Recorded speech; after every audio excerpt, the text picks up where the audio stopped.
Welcome to the Spiritual Intelligence Podcast, Awakening Your Inner Power with Daniel Martinez Stahl, where we will explore, discover, and integrate different aspects of our spiritual and human nature so that we can all thrive and live life with more grace and ease instead of struggle.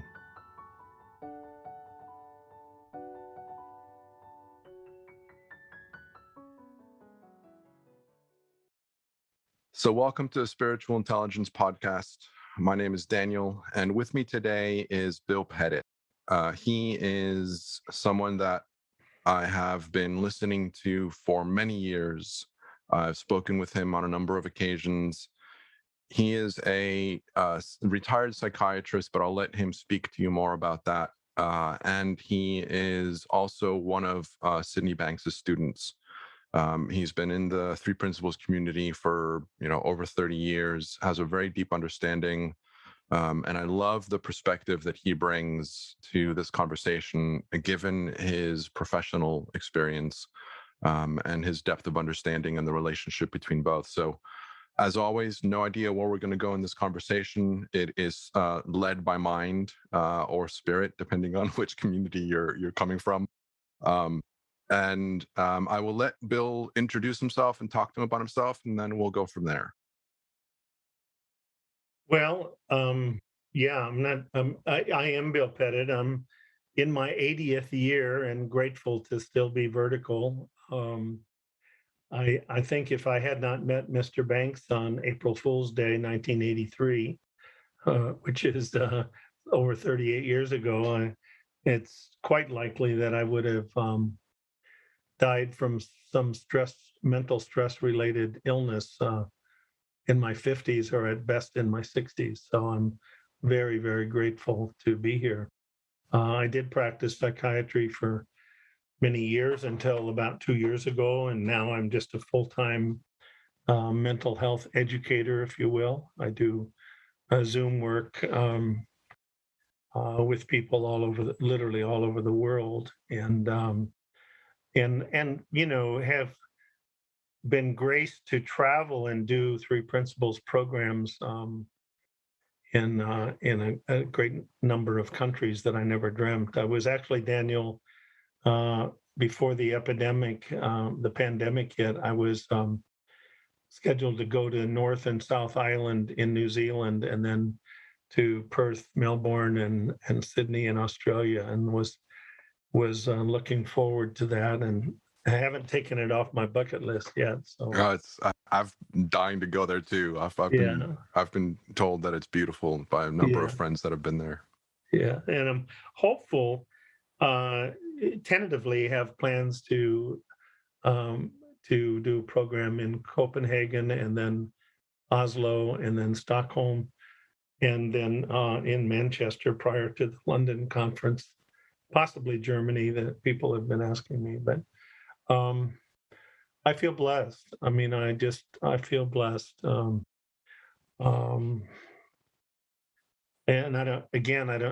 you feel free to stop me at any time, because when I thought maybe it'd be helpful to mention to people a little bit about the circumstances or where I was in April Fool's Day, 1983, when I met Sid. Absolutely. I think that would be wonderful. Okay. Go ahead. Well, I had been in psychiatry for about 10 years. I actually started out after medical school in surgery, and after 2 years of 36 on and 12 off, I put in my resignation 6 months early so they could get a replacement at a very prestigious Rush University, what's now Rush University in Chicago, where I was in surgery training with hopes of being a heart surgeon, actually. In a way, I'm a heart surgeon now, but without the knife, so that's nice. So I got so exhausted that I really wasn't kind to people that worked with me or the nurses. I don't know that I was ever unkind to a patient. I think that's the last thing to go, but I knew that I didn't like the inner world that I was living in, and so I was immediately drafted Vietnam War was still going on, and I trained for 6 months, and then was a physician for a squadron of anti-submarine helicopter pilots for 2.5 years, from 71 to 74. And during that time, I was still struggling and going in and out of depression. But I also started to see how the state of chronic mental stress affected people's physical well-being, and physical and mental well-being. What they, in the stress field, they call an accumulation of allostatic load that moves you from ease to dis-ease to disease, to keep things simple. I love Sid Banks's statement that when the answer is complicated, it's the intellect. When it's simple, it's the spirit. And so I try to keep that in mind as I go forward. But I was chief of psychiatry at the nuclear submarine base in Groton, Connecticut. And I'd been married since a few months before I graduated from medical school in '69. And frankly, I was immature, and I wasn't a very good husband. And I had 2 small children, and I got divorced. And I was feeling pretty lost. And I did a training called the LifeSpring training, which was, some people would be familiar with EST or the forum. And it was kind of like, they used to have an ad that Avis was to Hertz, was number 2, and LifeSpring was kind of, they had a common formation through a man named Alexander Everett from England. But so I ended up going through that program and let go of enough baggage that I lived more in the present moment, and was able to then, I went to work for them out of San Rafael, California in 1980, with an agreement that I would come back and do a training either in New York or Philadelphia or Washington, D.C. Once a month, I would do a training on the East Coast, and then see my 2 small children for a week. I had a number of friends that would give me a place to stay for a week, and I would take my 2 small children. And it was during that time that was 77 to 80. It was 80 to 83 that I went to San Rafael, worked with LifeSpring. And I was traveling around the country, even did a training in Tokyo, Japan, and Calgary, Canada, but all around the United States. And I heard about this man, George Pransky, who was a psychologist in Oakland, California at the time, and that he was people were coming to him who had felt they were broken and not much hope of finding a peaceful life. And more often than not, I heard that he helped them, and quite remarkably. And then my employer, and I had become the national program director after 3 years with his company.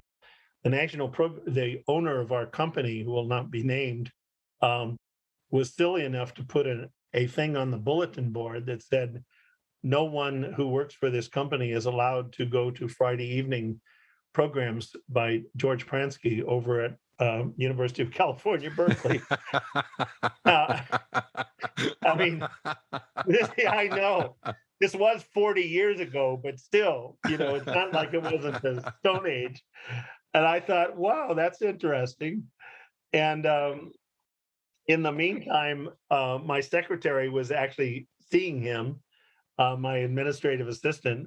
And so I met him on New Year's Day of January 1 of 1983, and started going Friday evenings, of course. And then we met for 2 hours, or maybe it was after that, because we met for 2 hours. And I listened to him, Daniel. This was 1983, February, March. We had a couple of meetings that we had to cancel, one because of a flood and one because I had to suddenly go to Calgary, Canada, because one of my fresh trainers was in crisis. And so but we met in a little hotel called the Mac Hotel. Remember driving over San Quentin prison on the way to the Mac Hotel, and I sat there for 2 hours. And I'm not brilliant by any means. I always compare myself to Judy Sedgman, who was my colleague, and I think her IQ is at least 50 points higher than mine. But I stumbled and bumbled my way through medical school, and so I can read and understand the English language. I'm in awe of people who are bilingual because I'm not. And I sat for 2 hours listening to George. And if you would have been waiting for me at the coffee shop and had heard kind of rumblings and were curious and said, Bill, is this really a breakthrough equivalent to Einstein's breakthrough in physics of his 1905 papers? I think I would have said, Daniel, I think it is. I really think it's that big. But I can't. And you would say, oh, talk to me about it. Okay. Well, there's a problem because it has something to do about what people call God and something to do about life and something to do about how they're connected by something called divine thought. And that's the end of my presentation. I can relate with the difficulty of explaining and discussing and describing. Okay. And stop me at any time if you want to add or yeah. Yeah, no, please continue. So then George saw that I was interested and I spent some time with him and I watched him with clients and he knew something that I didn't know. We would have an initial 7 people would come in for like a 3-day. Executives would come in from Northern California and for a 3-day program with him and morning and afternoon. And he would meet with the person, maybe the first session, maybe for 75 or 90 minutes. And then I would say, tell me what you learned. And he'd say, well, I think he's probably cheating on his wife. He's probably doing something illegal at his work, probably, siphoning off a little money or just bending the rules. And I think he's struggling at times with suicidal thoughts and da. And I'd say, well, George, he didn't say anything about any of those things. He said, I know. I said, well, then, because inevitably 95% of what he said would become true as we talked to the people.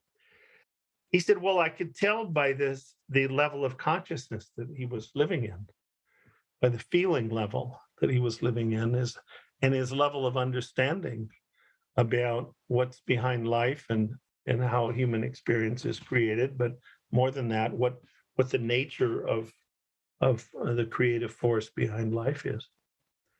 So I was curious, and he saw that I was curious. He said, if you really want to know more about this, and this is 38 years ago, right? He said, Sid Banks is coming to San Francisco to do a program on a Friday evening and Saturday and Sunday.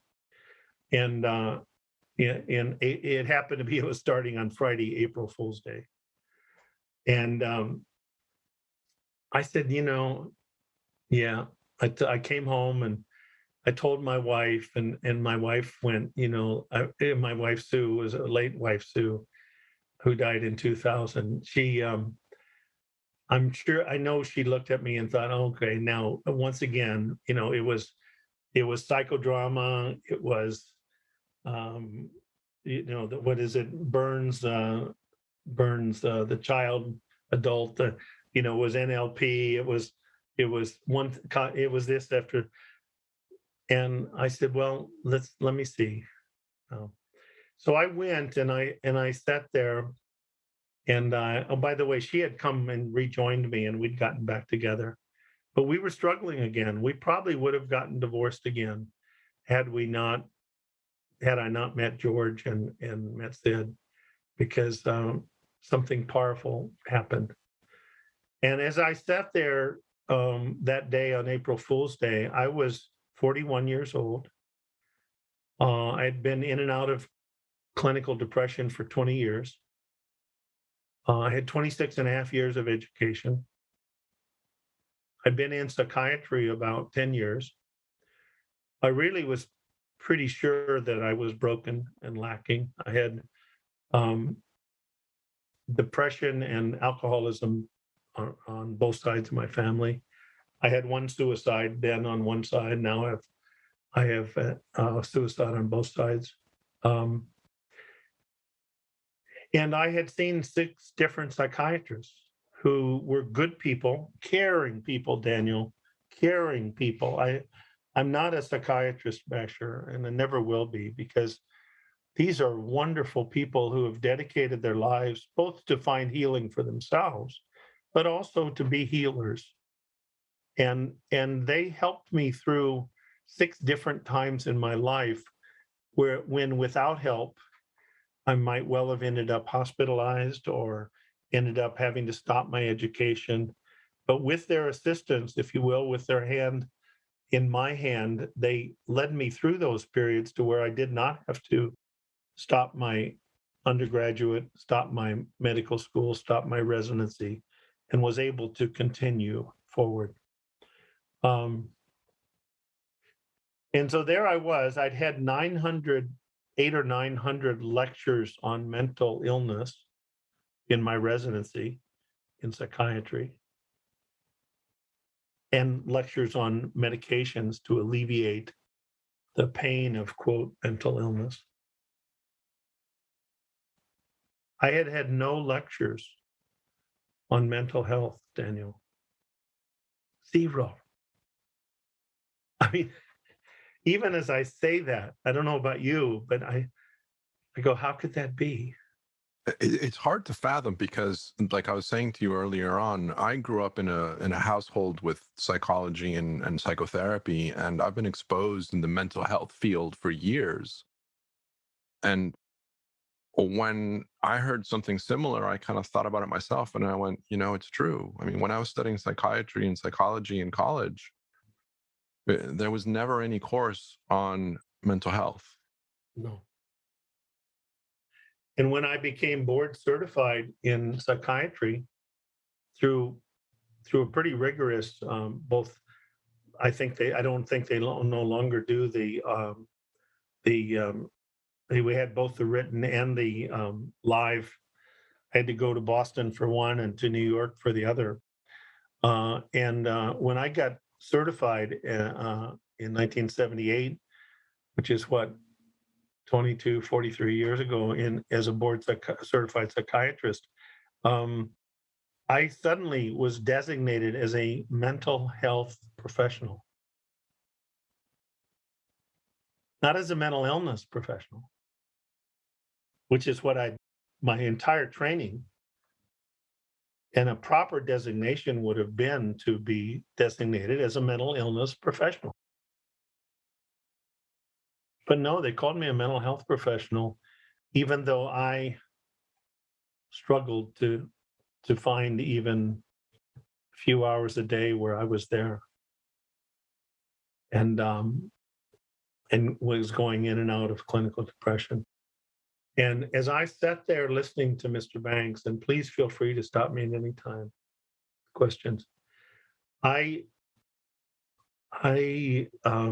within 30 minutes, I think, I mean, your memory that long ago, who knows, but it was not that long before something very powerful happened, where I felt at least 250 to 300 pounds of weight off my shoulders, off my chest.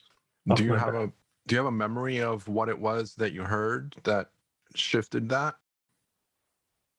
I don't. I don't. What I remember was just here was this man that had, I've told that was a welder, that had a 9th grade education, that had been a welder for 14 years. And at that time, 10 years before that, in 1973, had an epiphany experience, or whatever you want to call it, a peek into the mind of God that lasted for 3 days where he was awake, but he told me later he wasn't hyper. He just was filled with love and a gentle, quiet feeling, and in his eyes, the world looked different. His wife looked different. His children looked different.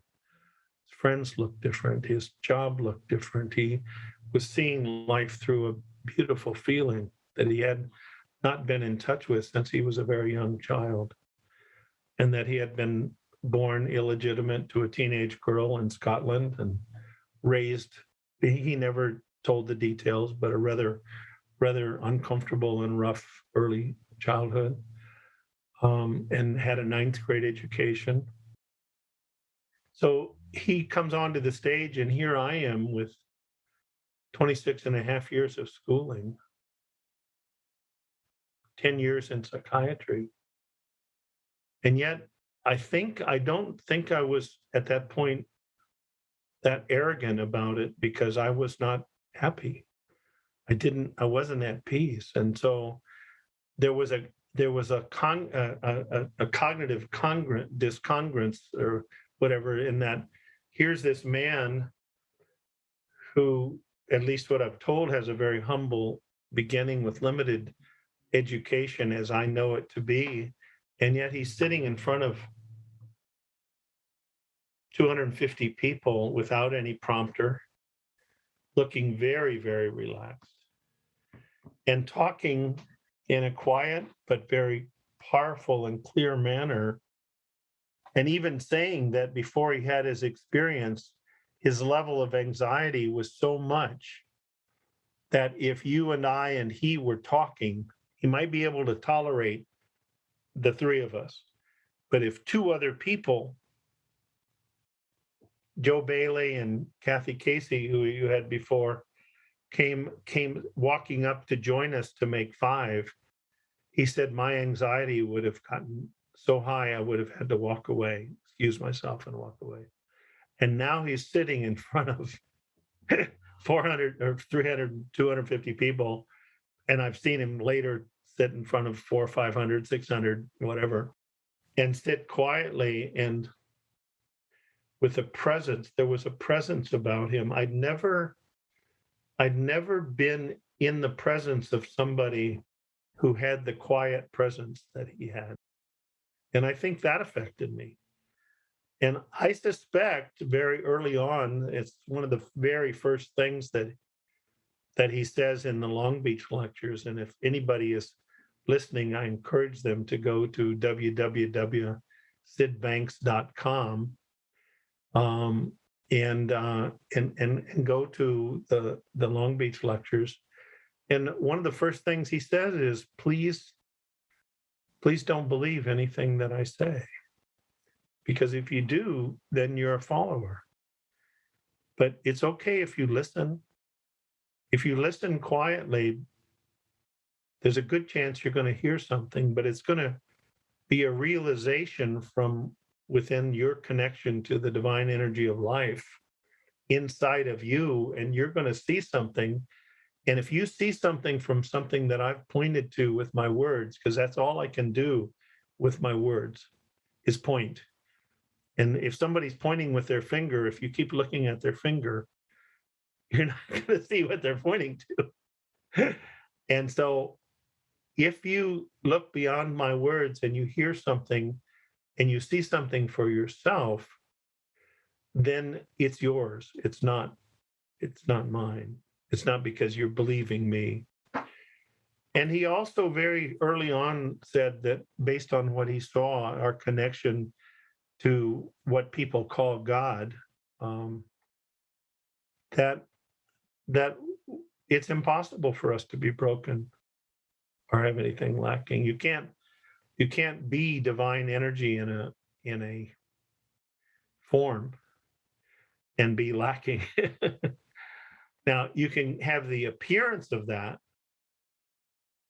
if there's, like he says in The Missing Link, if there's insufficient spiritual and psychological understanding, then it will appear that all psyches are not the same or not rooted in universal truth. but in fact they are. And so the idea, I'm sure early on he probably pointed to the idea that we are not broken, we can't be, and that I heard something that it wasn't that I believed that because he said it, because frankly, given my education, it was a pretty outlandish statement. That everything that I had been trained in would have said that is total bullshit, and what am I doing sitting here? And everything in society seems to point in that direction as well, which is one of the challenges that all of us in this community seem to come up against, is that society has that idea as well. Well, as you know, society is made up of individuals, and there is a level of consciousness that is general, but you also know, you've met a lot of people in the last 20 years that there's a, I think of Martin Luther, I mean, I'm getting away and I'll get back to Sid in a moment, but I think of Martin Luther King's statement, and I may not quote it exactly right, but the arc of morality, or the arc of what to me is the arc of consciousness, is a long, long arc. It's not a, it's a long arc, but it moves towards justice, and I would say it moves towards love and understanding. People might say how, recently in the last couple of years, I've read Yuval Harari's *Sapiens*. I don't know if you have, and I've read Sapolsky's 670-page book called *Behave* from Stanford, and I recently, on my trip to the Midwest, my 38-day trip, seeing children, grandchildren, great-grandchildren, and friends from every stage of my life, I listened to Humankind from the Bregan from the Netherlands, which is a much more optimistic. But all three of those, with incredible hundreds and hundreds of hours of research, if they understood what Mr. Banks understood as far as the principles of, I think a lot of their confusion and questions would be answered, and you think that back in the year, 452 or 300, they used to fill 50,000 people into the Colosseum to watch gladiators fight to the death, or Christians to be torn apart by the lions. Now we still have mixed martial arts and we have pro football, but we're not packing 50,000 people into a stadium to watch animals tear human beings apart. Even in the 1800s, 200 and some years ago, and I really should look up the number because I forget how many countries there were out of the 195 to 200 countries where slavery was still, including the United States and including UK and Canada even until 1830, that slavery was legalized. There are no countries in the world right now where slavery is legal. It's not to say it's not occurring, that there aren't enslaved people with trafficking and whatever, but I'm saying that the arc of morality, the arc of consciousness, the arc of love and understanding is moving. There's a lot of evidence that it's moving. And what I hear you saying is that I think all of us, for ourselves and for the people as our planet, is threatened with extinction, either by nuclear bombs or by what we're doing to the planet. We want that to move a little quicker than it's moving.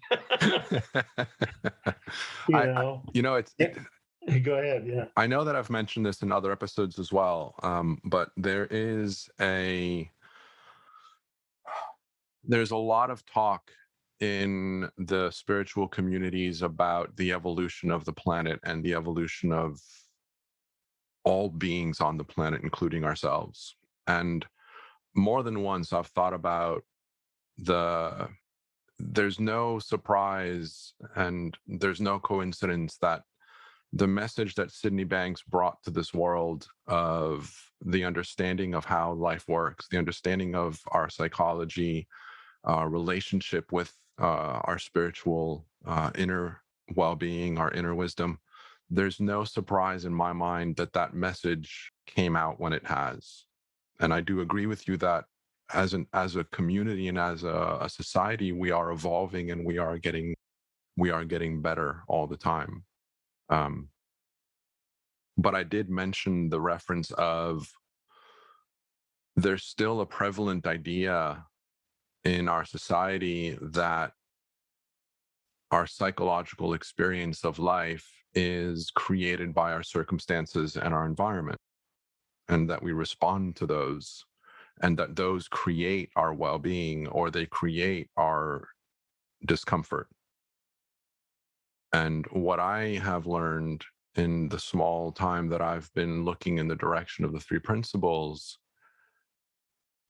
and it's a message that's shared across a number of different communities as well, but within the three principles, an underlying message in the conversation is that it is 100% inside out. And society doesn't seem to support that idea. So that's a challenge that I've had in sharing this with people, to kind of help them to see more of the misunderstanding and less of the illusion. And so that was kind of my comment, which was in reference to something you said. I'm going to come back to that 100% inside out, which is true, but there's a little asterisk on that I'd like to at least address later. So I'm going to finish with my experience with Sid. Is that okay? Absolutely, yeah. Please do. So I think something happened. I left there with hope. Hope got awakened. And by the way, I think it was Roger Mills, but I'm sure he got it from listening to Sid. I realized, Daniel, that anytime you or I experience what we would call resistance,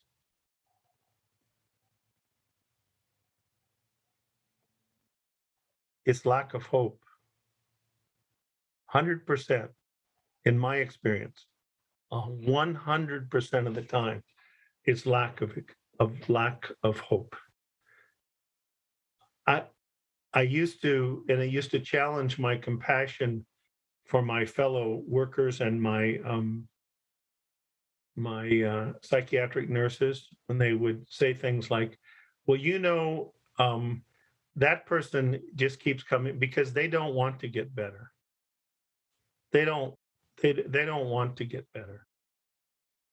And I'd say to myself, that's just not true. There's not a human being that I ever met in my nearly 80 years now that wants to be righteously miserable and die righteously miserable. But there's a lot of people, 100% of the people, in my experience, want to live at a level of peace. Vast majority of the time, we can't do it perfectly, as Sid always said, and I agree with him that if you aim for perfection, you're going to fail miserably and be in judgment of yourself a good part of the time. But if you continue the journey of which we talked about earlier, that there's a infinite number of doors of understanding of these three principles, and they are universal. When Sid came out of his experience, and David Banks, his son, was right there as a 12-year-old boy when he said, "I'm home free," after 3 days of being awake. And suddenly he said, "I'm home free. I've conquered this world." I've seen what people call God is. He didn't say I see what God is. I see what people call God is. I've seen what life is, and I've seen how the two are connected. That's what he saw. And that has been translated into, the Pythagorean theorem I used to know the number, but it has like 19 or 22 corollaries, which are obvious truths. But the theorem is the theorem. And I hear people saying a lot of corollaries as if they're what Sid saw. One of the corollaries is that your experience as a product, as a human being, we can't have anything other than a thought-created experience by the power of divine thought, or we can't have any experience other than a thought-created experience. And I remember even my patients that were diagnosed with schizophrenia would say things like, I would say, what about my hallucinations? And I'd say, your hallucinations are just thoughts with special effects. They are. And I remember how people would, because that's true, so often it had a powerful impact on people. And the diagnoses that we have are just constructs. They're labels on certain levels of mental stress. And I started to see that. I started to see that in my own life, that I think the first thing I started to see was that when I got angry, that I was like the Wizard of Oz. When they pulled back the curtain, it was a little old man with a megaphone. That it was me. It was me that was creating the anger. And I started to see more and more that all I had to do when I lost my mental well-being was to be where I was as best as I could. Somebody asked me the other day, what do you do when you're in the midst of a thought thunderstorm? And what came out of my mouth was, I just got quiet. And what came out of my mouth was not something that I experienced as stored in my brain, Daniel, but it kind of came through me. And what came out of my mouth was in response to, what do you do when you're in the midst of a thought thunderstorm? And what came out of my mouth was, I be to the best that I can, I get where I am, or I be where I am. I get present. I don't try to distract myself from my thinking. I don't try to change my thinking. I don't try to change the content. I don't do it. I just get present. And to many people, that's too simple, because they want to talk about the unconscious. They want to talk about this, and that's fine, because most of our experience, we're experiencing unconscious thoughts frequently. But you can tell when you are by a change in your feeling.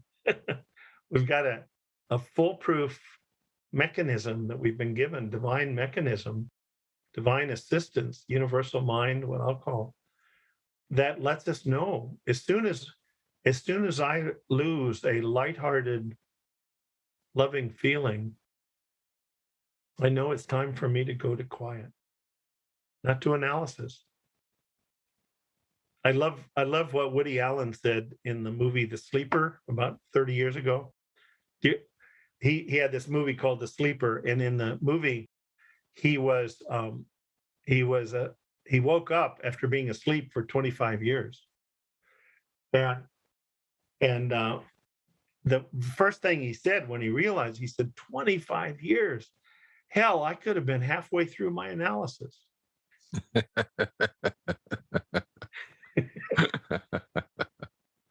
Daniel, I had spent 41 years when I didn't know what to do, going round and round in analysis. And I think it was because I'd always say a little prayer, and I'd say, whatever God is, please help me. But the next thing was, I remember being told as a kid that God helps those that help themselves. So I went to my bag of tricks, and there was only one bag. There was only one. It was like my son, who has a construction company, and about $35,000 worth of tools to build with. It was as if he was going to a construction job and opened up the truck, and all there was a hammer. Everything would start looking like a nail, right? Because all I had was analysis for 41 years of my life. I didn't know that I was truly being guided by divine wisdom, the same divine wisdom that has my lemon tree make lemons already there, even though they're not going to be ready till early next March, they're already big and green, and they're forming, and that I am a product of that same divine wisdom and energy, divine thought, if you will. But I have the ability to not only be a spectator in this spiritual theater called life, as Mr. Banks says on page 6 of The Missing Link, when the divine passes from the formless to the form, we as human beings, I love this, so I'm going to be accurate about it. The divine passes from the formless to the form. And as human beings, we are both spectators and participants in this spiritual theater called life. That lemon tree is a participant in this spiritual theater called life. The rocks are the plants. The rocks get messages from the plants of what nutrients they need. And if the rocks have them available, they send them. They send them to the plants. They send to whatever's growing around them. This is one big ball of divine intelligence. Beautiful and incredible to even think about that, isn't it? I was saying it's beautiful and incredible to even think about that, isn't it? It is. But the difference between what Mr. Banks was trying to point to, I think, is that the difference between us and the lemon tree, or even this book, it looks like it's just a book and a bunch of pages, but I'm told by physicists that there's atoms, and inside those atoms, there's electrons going 3/4 the speed of light. I should have trouble keeping my hands on this book. So this book is actually a participant in this spiritual theater called life. Everything is.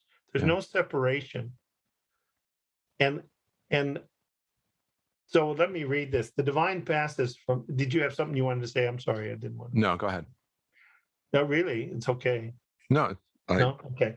I can wait. The divine passes from the formless to the form. And as human beings, we are both spectators and participants. So we as humans are given a personal consciousness, a personal use of divine consciousness, personal use of divine mind, personal use of divine thought, so that we can actually be spectators. We can become aware of what we are. We talked a little about reincarnation, which I don't believe, disbelieve, or either, but I don't resist it. It makes sense that we may each time around see a little bit more of our divine essence and our connection to the divine, to where we really can fully appreciate being in the presence of that. The great mystics of the world who tried to see the lemon tree, I don't think has that gift of personal consciousness where it can know. It maybe can, but I don't know that it does, that it can know that it is divine consciousness. And the other thing is, I don't think the lemon tree has the choice to do this to divine consciousness, to say, I'm not listening. I'm going to listen to my own little thinking, my own lemon thinking today. And we as human beings have that choice. We can innocently, and part of it is that lack of awareness that it's even available to us, that we are literally being guided every single second of our life. And if people knew that, they would, as Elsie Spittle talks about, they would come more and more closely to a state of mind where they would not have any anxiety or fear or need to prove themselves, because they would know that they will be okay no matter what. And that's the journey. Some of us might reach that before we die, some of us don't, but it's about enjoying the journey, and it's about direction. It's not about speed. And a lot of people get into judging their speed in that journey and quit enjoying the direction of the journey. I tell people, if here in Phoenix, if I want to get to Alaska, I'll do a lot better going 10 miles an hour north than I will 85 miles an hour south. Yeah, very true. It's about direction. But I'm just going to read the second page here. The great mystics of the world who tried to explain such knowledge had no choice but to speak in metaphors, knowing that their words are only a representation of the spiritual wisdom that lies within the consciousness of all human beings. If we're divine energy in a form, how can that be? There can be no exceptions. And sometimes I'm a little mischievous, Daniel, and I probably from age 6 to 10, I probably met criteria for oppositional and defiant disorder. But the treatment in the late 40s for oppositional and defiant disorder was wait till your father gets home. That was the treatment program. So and my father was a good man. All human psyches are rooted in universal truth, and no person's psyche is better than any other's. Wow. Only to the degree of the individual's psychological and spiritual understanding does it appear to vary.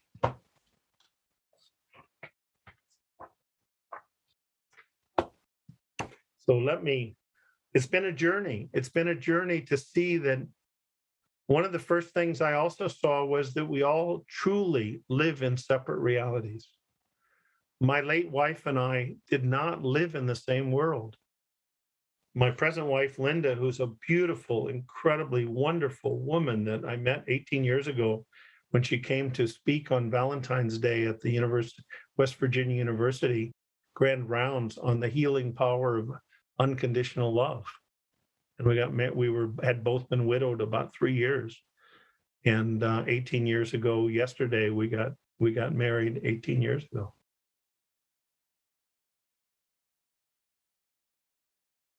But we don't live in the same reality, in the same world.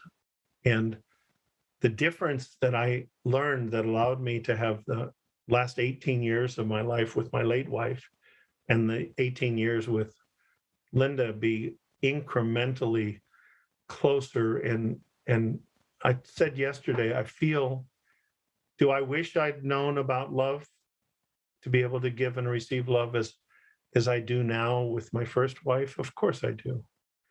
But I'm also grateful that this journey, this incremental direction towards more peace, more ability to give and receive love. I live in gratitude, and that's what.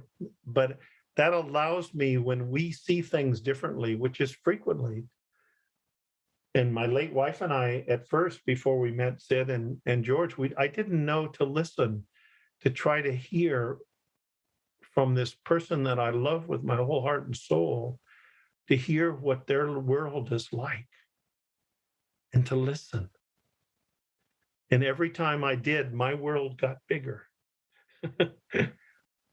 And when I listened from the heart, I remember that she started being able to listen to me explain what I was seeing. And life stopped being about who was right. And it started being more about living in a feeling of mutual respect and love, and being okay with the mystery that we experience life differently. And it had 0.0 to do with the love that we had for each other.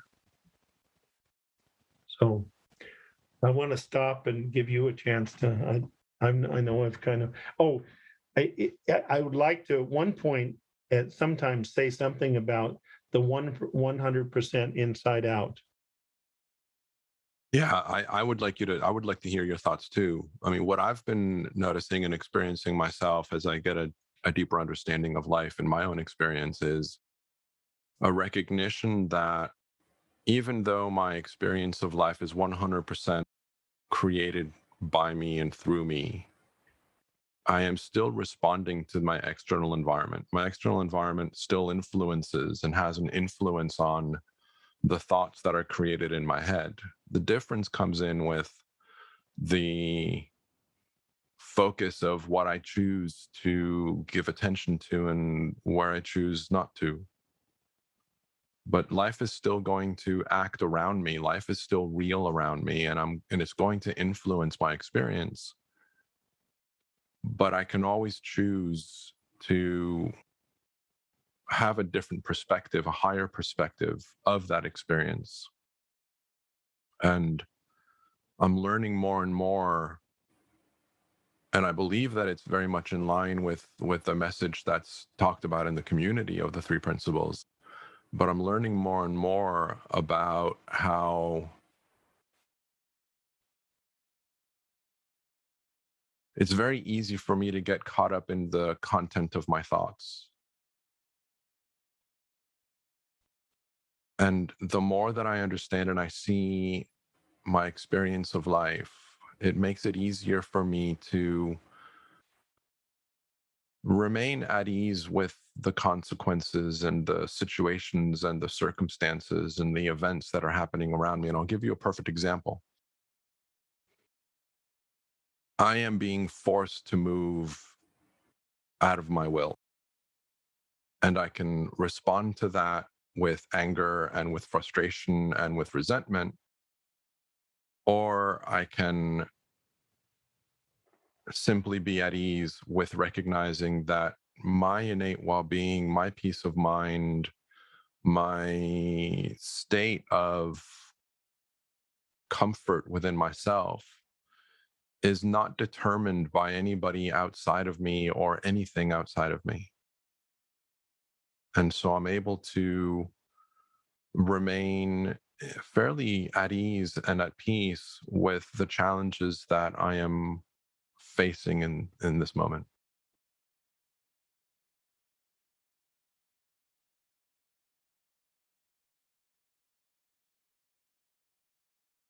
Would you like me to comment or not? If you would like to, more than welcome to. Yeah.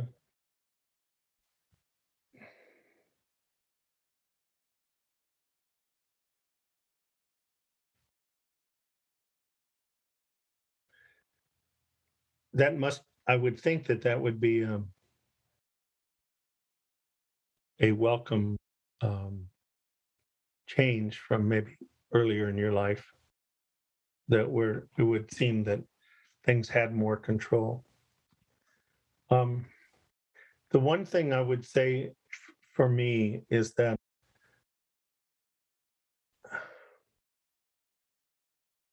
I don't experience choosing to do a whole lot of things. And I feel like I'm gonna mess this up because I don't want to sound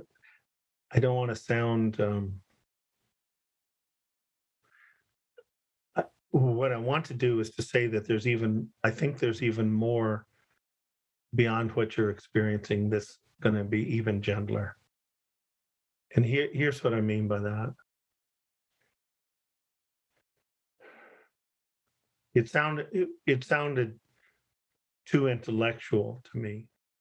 What you're talking, it still sounded like a lot of cognition and choices and decisions. And I'm reminded of there's a wonderful free program that love to have you review and I know you're busy, Daniel, but it's called, it's on YouTube and it's on my website. It's called The Missing Link for Veterans. Have you heard of it at all? It's free. No, I have not. It's free. And Judy Sedgman, who I was with at West Virginia University, but it came to me one time. It seemed like one of those gifts from Universal Mind. And I contacted Ofer Meyer from Israel. I don't know if you've ever heard me talk about my 13 days in Israel with Rabbi Chaim Levine, working with Israeli soldiers, combat injured soldiers from No, I have not. Lebanon wars. Ofer Meyer, David Hill from the UK, and retired Marine Major Brad Gallup, who actually works full-time now with Wounded Warriors. So three soldiers, and Judy and myself. Ofer Meyer was in a company of 10, I think it was Lebanon 2.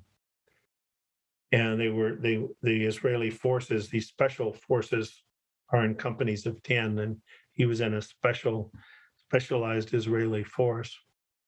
And they got hit with a rocket attack, and I don't know exactly how many died immediately, but he was the medic, and then one by one, he tried to save each one of his comrades, fellow companymen lives, with his left eye hanging out by that little cord that keeps your eye in your socket.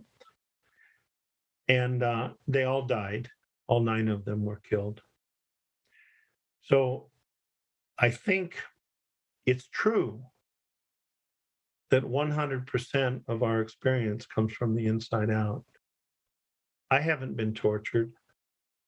I don't spend over 8 hours a day getting fresh water for my family, as the last I heard, 16% of the world's population does.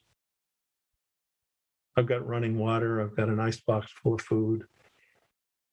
I live in air conditioning in Phoenix, but I float around in my little pool in the back saying I'm 104 degrees with a cool breeze. I'm suffering here in Phoenix. So I know that it's true because I know Viktor Frankl. If you've ever read Man's Search for Meaning, many hours each day he lived in a beautiful state because he understood something. Martin Luther King, to some degree, stood a lot, despite the way he was treated.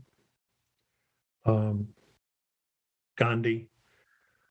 We've called people like, and I always include Pooh Bear in that group. And we've always said people like that, or Ashoka in the Indian, I don't know if you know about Ashoka, but in the Indian, about 300 BC, we say that they're exceptions to the rule. And I ask people to entertain that they're not exceptions to the rule, that they're the rule in action. But I also want to make it clear that I haven't been kidnapped and put in human trafficking as a young woman, 12, 13 years old. But at the same time, I know, and that's what allows Judy Sedgman to meet with people like that and to awaken a place within them where they know they are not broken, that their mental well-being hasn't even been scratched or touched by their life experience. So Ofer, I think, brings a special thing to that group because of what he experienced, and the others experienced a lot of having to do a lot of things in war and experiencing a lot of things in war that you have to come to grips with. Those people that have, I haven't had a lieutenant say, tie that little 12-year-old girl that we found in a Vietnam, tie her to a tree and slit her throat. She might go back to her village and we may lose half of our people. At 18 years old with a rifle, I haven't been told to do that and said, I can't do that. And he said, then fine, I'll shoot you in the back of the head and I'll go do it. I haven't had to deal with things like that. But it doesn't mean that the principles, true universal principles are still the way it works. And they're pointing to the way the world works. As Ophir came out of his basement of despair and depression and PTSD, he now, 13 years later, has a degree in psychology. Those 27 Brothers for Life, if you ever, BFL, if you ever want to go on the website, they now, there's over 1,100 from those 27. And they have a huge building in Tel Aviv that has been through benefactors. And he's on a 2-year fellowship in child and adolescent psychology in Israel. And in the middle of the course, as we're going through, one page at a time, we go through the missing link. It's for free.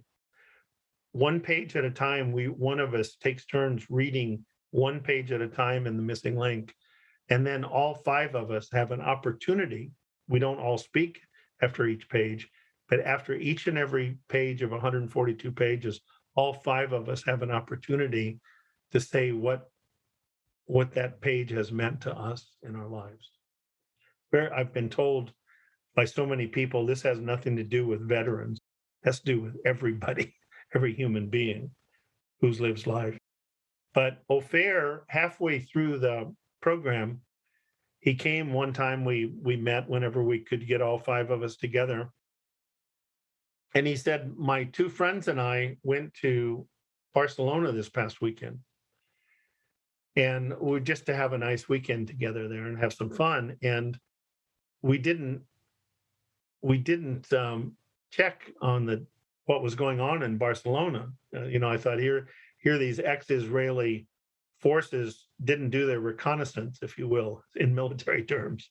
I hate to use military metaphors, but they walked out of the airport in Barcelona and it was a national holiday.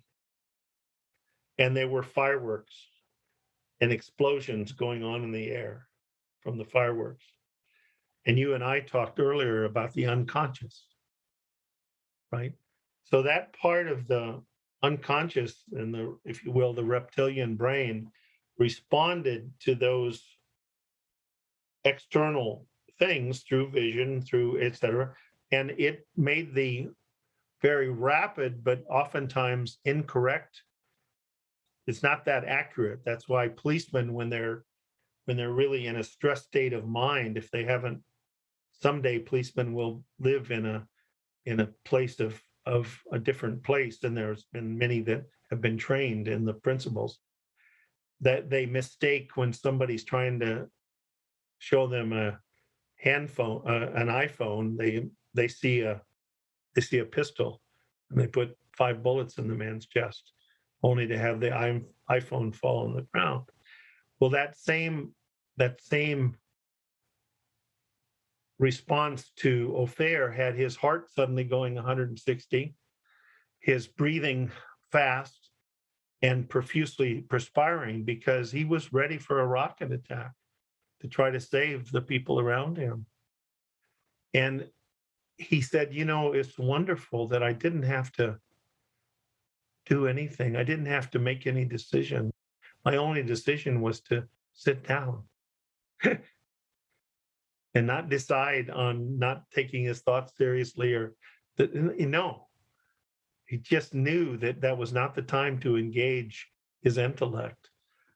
I just sat down as quietly as possible and I let my brain do what it did. And within 5 minutes, I knew I was having a thought-created experience. Within 5 minutes, heart was normal, my breathing was normal, and I felt a deep level of calm. And I looked up from that experience, I looked up at the fireworks and said, is this cool or what? And they went and had a wonderful weekend in Barcelona. They didn't have to fly back to Tel Aviv. And he didn't have to go into battle with his experience or his thoughts or make any decisions. and then end up curling up in a fetal position, mumbling incoherently, "They're all dead. They're all dead. I couldn't save them. They're all dead," as he was carted off to the local emergency room in the psychiatric unit. And that's that grain of truth that if people really understand the universality of these principles and their connection to what people call God, there's no experience. They won't be frightened by any experience. I have a question for you that Sure. is related to what you've been sharing, and it comes from one of my listeners. Um, the question was around, how does this understanding help with the big mental issues, like, for example, and they mentioned that one of their family members suffers from very severe bipolar disorder, where she will go into episodes where she will disappear from the household and put her life into all kinds of very dangerous situations to then come out of it eventually. But his question was, how does this understanding help situations like that and people like that? I'll be glad to answer, but I will encourage, hopefully I can awaken enough hope that they go to Sid's videotapes and to the missing link and to even, have you ever heard that series of 13 or 14 1-hour podcasts that I did for Elizabeth Lovius in the UK? They're also on my website. No, I don't. I'll definitely have the links for it on the description. The first one is called One Cause, One Cure. And the second one is Stories of Hope from, at that time, about 4 years. Stories of Hope, Anxiety Disorders. Second one, Stories of Hope, Depressive Disorders. Whole hour on Stories of Hope, Bipolar Disorders. Stories of Hope, Schizophrenia and Psychotic Disorders. Stories of Hope, PTSD. Stories of Hope, Addictive Disorders. Stories of Hope, Personality Disorders. And I basically go through my experience of 35 years with each one of these. But the answer is very simple.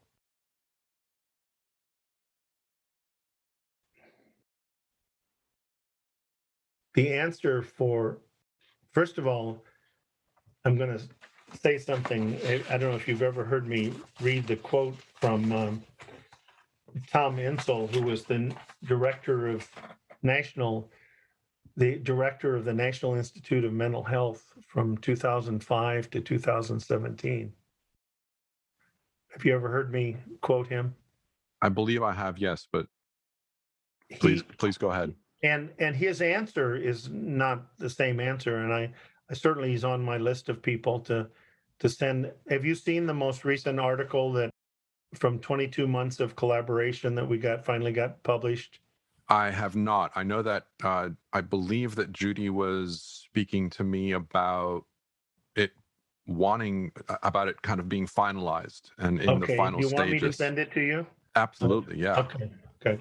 And are you okay? Are you okay if I share that with the community as well? Oh yeah, you can share it around the world. I mean, I think, and I'll share one that was in the same journal on, there's 3 programs for children going around the world.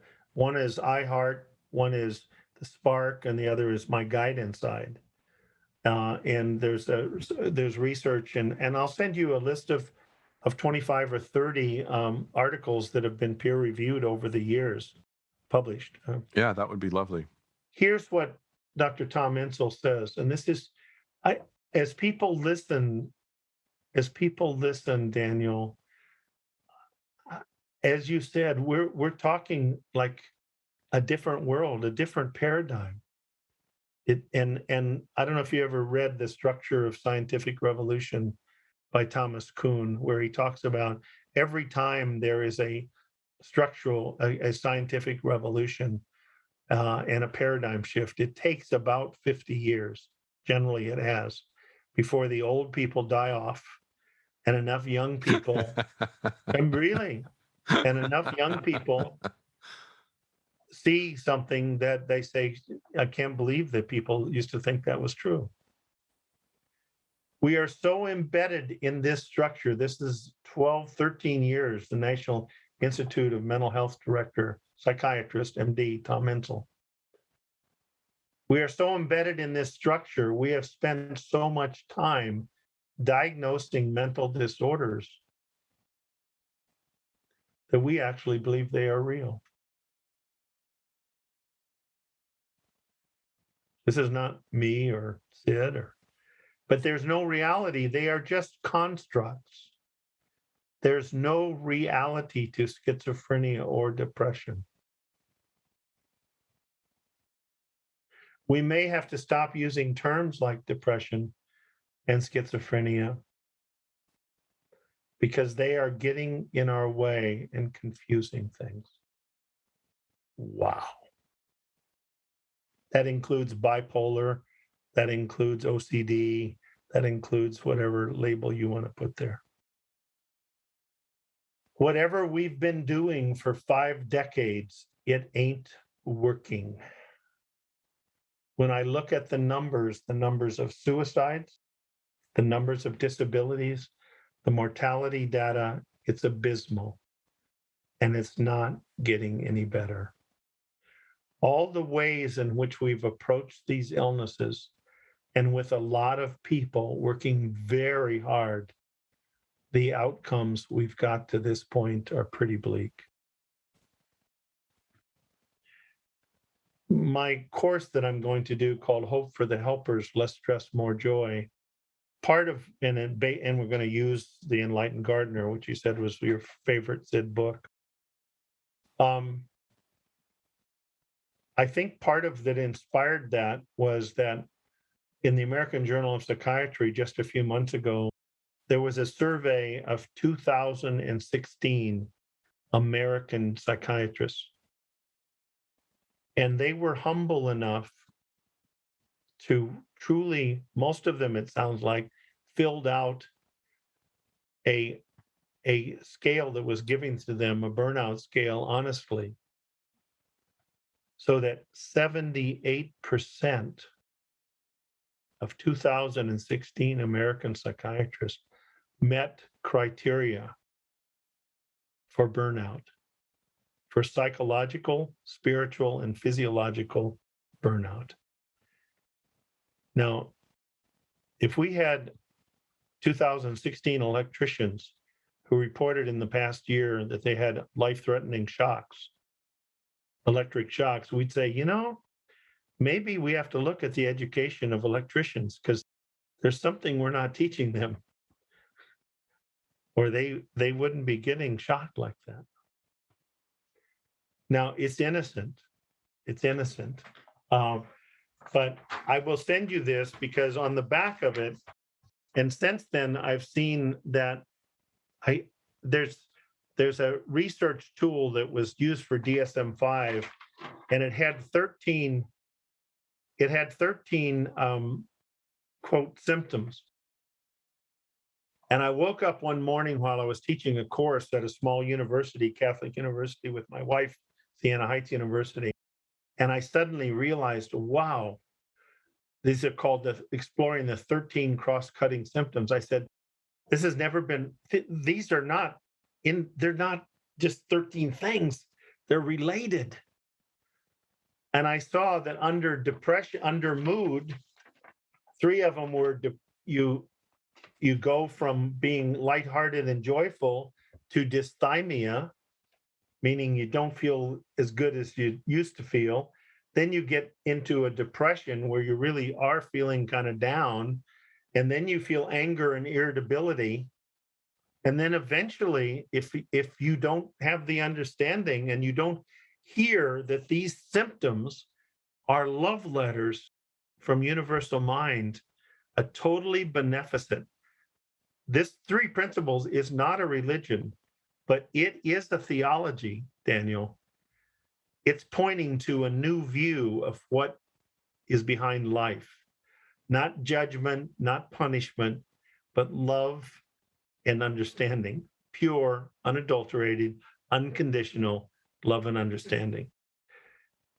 If that's true, then that would mean that everything that we experience as a symptom is an attempt by universal mind to have us look in a different direction. And if we don't hear the initial symptoms,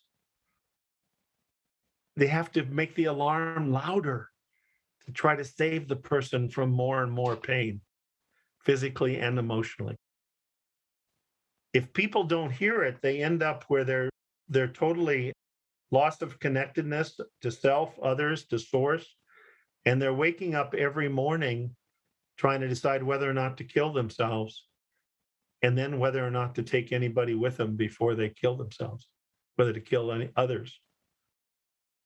And Corey Keyes' research shows that about 15 to 18%, and it's just a survey, but 15 to 18% of people are in the United States, across culture, across education, about 18% of the people, about 1 in 6, are what they call thriving.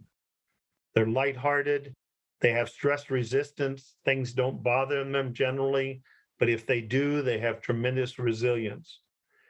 50% are what they call stressed, but okay, moderate mental well-being. I'm okay, but I'm stressed. My dear friend Dickon Bettinger talks about how prior to seeing the principles, and here's a very educated, bright, loving man, he was having to do 4 hours a day of meditation to have his anxiety be under control. Wow. Now, is that better than 10 bags of heroin or 2 quarts of whiskey or having sex with everything that moves or eating and puking? Of course it is. But it also was 4 hours out of his day that he wasn't available to give and receive love and to be productive and creative in his life. And that leaves 32% of people are languishing in the United States. And the bottom, some percentage of that, have to be the languishing, feeling overwhelmed, waking up overwhelmed every day of their life. Wow. Now, Tom Kelly did a research thing where he sent out this survey to people a number of years ago. And it's not good research, but it has to be looked at because I think he got 194 people in the community, Three Principles community, that had at least 9 years of it. Average was 9 years exposure to the principles. And 88% were thriving, 9% were okay but stressed, and 3% were languishing. If you go to anxiety, if you go down on mood, mania to me is an attempt to save the person's life. When I have had people, once I started to see this, I started asking people who had had hypomanic and manic episodes. And I would say, what is the last thing you remember prior to your panic, to your manic? And one was a PhD psychologist that I presented with, who was hospitalized for 6 to 8 weeks in the United Kingdom, and presented with me at London conference. And I said to a number of people that when I was working clinically, what was the last thing you remember before you went into your manic episode or your hypomanic episode? And about 70 to 75% of them, some would say, I don't remember. But those that remembered, every one of them said suicide had become a genuine option. I was thinking more and more about taking my life. Now, when you think of that, the mania, if you think of universal mind having to respect our level of consciousness and our free will, but trying to save us. I had one man who went into a manic episode, and he told me when he came out of it, the last thing he remembers He was going to kill his wife, who he loved very dearly, his two 9 and 11-year-old boys, who he loved very dearly, and then himself, to save them from the pain of life, because he felt like he'd failed them economically. So what did his manic episode do? It saved 4 people's lives, and it got him into it got the cavalry involved, and it got him into a safe place in a hospital where he was able to learn the principles, luckily, because he happened to be that I was his doctor.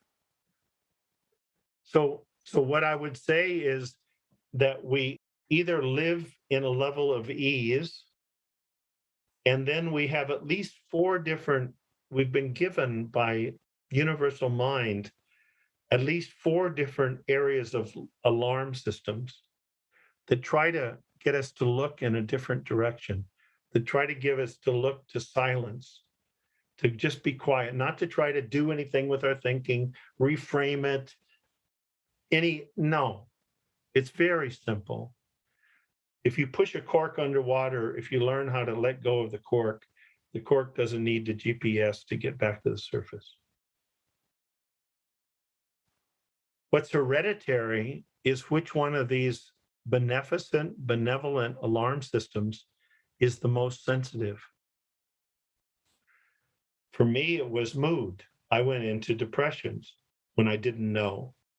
For Dickon, it was anxiety. For other people, well, so what are the 4 alarm systems? One is our mood. If I go from more than 30 minutes a day of stressful thinking, activating the stress response in the hypothalamic pituitary axis, 30 minutes a day, no problem. 30 minutes to 3 hours a day, the research shows, and that we have incredible neural adaptation that we can probably avoid, unless it goes on for years and years, any long-term problems, psychologically or physically. But we will get alarm systems. Divine mind will let us know, and what's hereditary is which is most sensitive. But everybody's mood will come down some. They will become less lighthearted and more serious, less lighthearted and loving, and more serious and discomfort. Their tension level will go from serenity to X degree of anxiety. It can go all the way to, if they don't learn or see something, to phobias, panic attacks, and even dissociation, and even multiple personalities. The third one is our thinking. Our thinking will move from clear and creative and free access to wisdom to muddled and efforting. And we're losing our keys. For me, I'm losing my keys. I'm losing my phone. I'm losing the TV remote. I'm cutting myself with my razor, thinking that suddenly whiskers are growing up here near my eyeball because I'm going too fast and furious and not slow enough. And then in our body, one of the first things that goes is people's sleep. Sleep is natural. But one of the first things that goes, the alarm system to let us know to go to quiet, is sleep, and the other is discomfort. We will start feeling some discomfort somewhere in our body, either from an old injury. I read yesterday that over 9 million people in the United States have migraines. I passed at least 12 kidney stones, 2 or 3 of which I was hospitalized. Those were not early signs. Each one of them, I was probably in at least 3 to 5 weeks of stressful thinking for 6 to 8 hours a day. And the kidney stone was finally something that got my attention. But if I don't know that it's a love letter, that it's a benevolent, beneficent message for many people, when they start having pain or start having sleep problems, they now think they've got another problem. instead of a gift to go to quiet and the gift of mental well-being, which is innate, trying to come to the surface every moment of our life effortlessly. But if I don't know that, and I didn't for years, I would have some physical thing happen, my back would go out, and then I'd say, not only am I having trouble with my wife and trouble with people at work, now my damn back is going out. Boy, things come in threes. I had no awareness that I was trying, that even the quality of my relationships is a fifth, if you will, love letter that lets me know to what degree I'm living in a place of quiet and moving from fast and furious to calm and curious. Yeah, I love what you've been sharing, and I realize that we've been speaking for quite a bit. I would love for you to speak more about this course that you mentioned. I know that there's a certain audience that it's targeting, but it is open to all, and everybody can benefit from it, I'm sure. But I would love for you to speak more about that. Well, thank you, Daniel. I'm going to read a little bit. It's called Hope for the Helpers, and less stress, more joy. And what I realized when I thought of it, that it comes in many forms. Parents trying to help their children, children trying to help their parents, siblings trying to help their brother or sister who's having a difficult time. You mentioned the man that with his sister who's having manic, friends, even strangers that we see that are struggling. And then there's the professional labels: physicians, nurses, first responders, physical therapists, occupational therapists, addiction therapists, mental health therapists. You mentioned your family, family therapists, marriage counselors, psychologists, psychiatrists, and clergy. Very interesting. In the three places where I was in private practice, 3 parts of the country, within a year, the clergy heard about me and came and asked me to speak to them about stress. Because here, these were people with good religious beliefs that were giving wonderful sermons, and they had the humility to admit to me, and then they were going home and yelling and screaming at their wife or their children, or even sometimes striking them or abusing alcohol or doing other things. What is common to all these helpers is the desire to be a healing agent. What is also familiar to many of these caring people is the daily experience of many hours of chronic mental stress. If we do more than 3 hours a day on any length of time, it will start to create what the stress people call allostatic load, psychologically and physiologically. And we are likely over time to we've moved from ease to dis-ease. And over time, over 3 hours a day, we're going to move from dis-ease to disease, to whether it's skin diseases or belly diseases or heart diseases or whatever. And there's no judgment.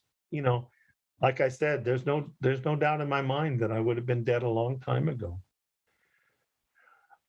Too often leading to psychological, spiritual, and physiological burnout. Throughout my 5 decades of professional life, I found it rather disconcerting that the very people who are attempting to help people have a gentler, more loving life have not found a way to do that to the extent they would like to in their own life.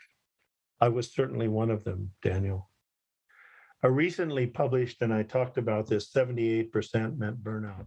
Physicians, burnout among physicians is well over 50%. Family caregivers.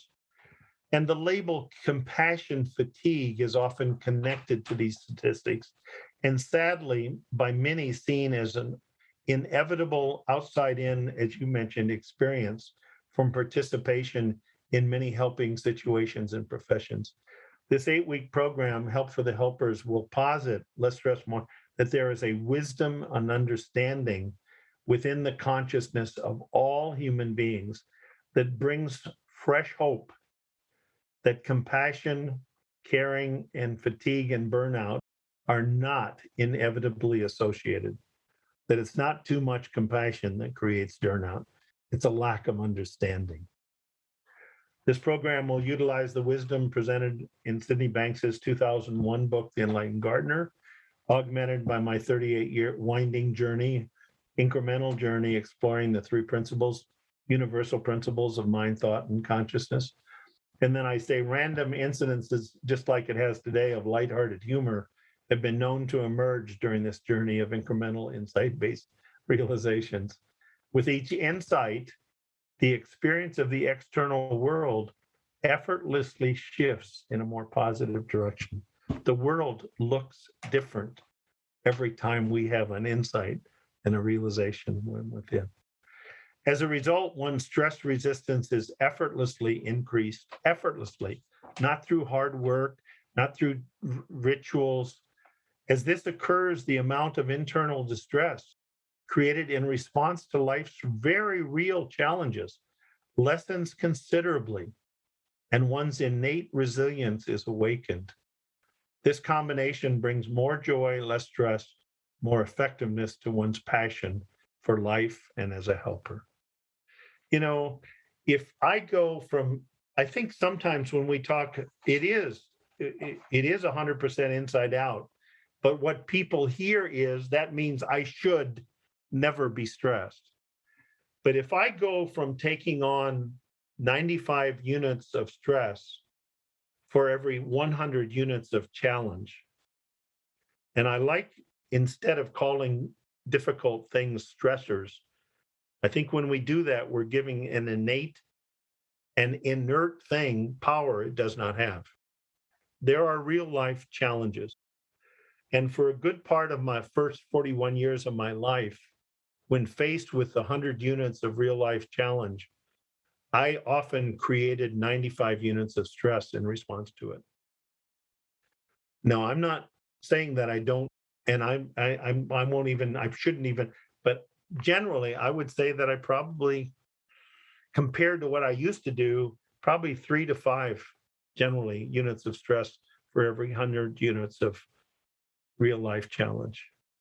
As a result, my physiology, my well-being, my state of mind, and it's been very incremental for me.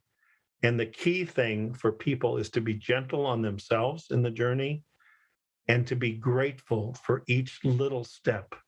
If they go from 95% to 91%, that's an incredibly 4% jump, decrease taking on. So if we can be gentle and grateful, the journey becomes joyful. That's what this course is going to be around. It's going to be on 8 consecutive Wednesdays. It's going to be 11 o'clock on Pacific time. It's going to be 2 hours on the 1st and 8th and 90 minutes on the 2nd through 7th. It'll be recorded. So if people can't make it live because of their work schedule, they'll be able to listen to it and watch it. I would encourage them to get the Enlightened Gardener, which I've heard is more easily available now again, and in paperback actually. And I think it'll be a joyful a journey for people. And when does the course actually start? Starts September 29th. Okay. And if you contact Terry, she can send you it's on our website, but she'll send you anything to make it easy for you, Daniel, so you can just forward it on. And I will forward on the articles that got published recently. Right. And I will send this quote of Insel's and the little journey of the, psychosis. Psychosis is a gift. I have created such a painful world in my head that my only options are suicide or to go to another world. That's what this, even when I said that to this PhD psychologist in London, he said, absolutely. That's where I was. I was on the verge of suicide, and what it did, I instead went into a psychotic state, into another world. It gave me a second chance. So I love what the course is offering. I'm concerned a little bit about the timing of when this episode is going to air and the beginning of the course. I assume that if people show up a week or two later, that it's still easy for them to join and catch up. Well, they will have access. Yeah, they'll have access. There will be people that after this course is over will join it. I mean, this is my third course. The one is on mind body. The other is on recognizing, realizing, and awakening mental well-being. Each one of them are available, and people oftentimes even now are getting them. And housewives that have children and works, and they'll maybe watch it 20 minutes at a time. Perfect. So yeah, it's perfect. Beautiful. Yeah.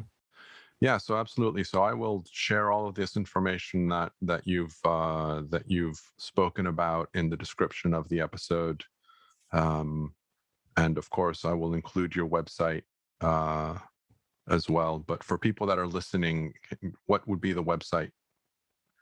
It's www.thedoctorspettit.com, but it's doctors is just DRS. So it's www.the DRS doctors Pettit PETTIT.com. thedoctorspettit.com. Perfect. The Fabulous. last thing I encourage you, if you get a chance, to read Anatomy of an Epidemic: Magic Bullets, Psychiatric Drugs, and the Astonishing Rise of Mental Illness in America. It's not somebody who's out to get psychiatry. He's an award-winning investigative journalist who cites journals that show that in undeveloped countries where they can't afford treatment, long-term treatment for schizophrenia, after 7.5 years, they have 40 to 45% total cures. And this is from the World Health Organization, 3 studies, because they couldn't believe it. Whereas in the United States and Russia and Europe, where they continue to give people antipsychotics, after 7.5 years, they have a 6% full recovery rate. And he does that with each and every one. These medicines are God also, but they're meant to just allow the person to get quiet enough to be able to listen. Because over time, if they're given over time, the alarm just gets louder and louder because the symptom was a gift. It was a gift trying to, like the rumble strips on the side of the road, wake us up if we start to fall asleep and are headed for the ditch. They're our friends. And that's a whole new way of seeing things. Yeah, lovely. Is there anything else that you would like to finish on before we end the episode? I think we've been together 2.5 hours. I hope you still like me. I'm cutting this conversation short, as I'm sure everybody knows by now. I'm cutting this conversation short because it's already been going for 1 hour 35 minutes, recorded. So, I mean, as you know, I would love to have you come back in the future and continue the conversation. It's been an honor and a pleasure to listen to you and to share with you and to share the space with you. Well, and Daniel, I want people to know that to me, I've just made an injection, and I mean it when I say, I don't expect you or want you to believe anything I've said, but I've tried to point to what 38 years of being a student what insights I've had for me. And if they help you find a quieter, more loving, peaceful place to live from, where you're creative, productive, and caring, then love and understanding to me is in the end, it's always the measure of, am I headed in the right direction? Beautiful. Great place to finish. Thank you so much. Okay. Same to you. And thank you for the time that even before the recorded session, just to hear a little bit of your journey, and I have deepest respect for what you're doing. So I appreciate that. And I hope you've find a way of gentleness through this very real transition that you've shared with. I appreciate it. I feel quite comfortable in it, fortunately. And I'm sure that I'm going to have my moments of ups and downs, but Right. I'm fortunately quite comfortable with it. So thank It you might very help much. when you have those periods of downs to remember O'Fair. That all you had to do is to sit quietly and don't do anything, and That's right. the cork That's will right. come back. Right. Okay. Beautiful. Peace. Okay. Bye-bye. I will talk to you soon. Bye-bye. Bye-bye.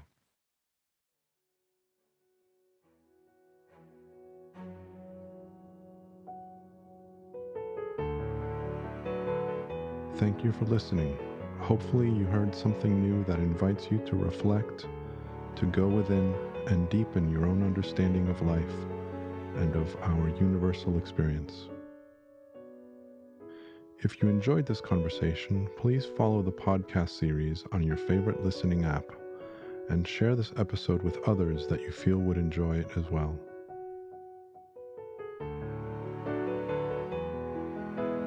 Until next time, may we all soar with inspiration, explore with passion, and live with love.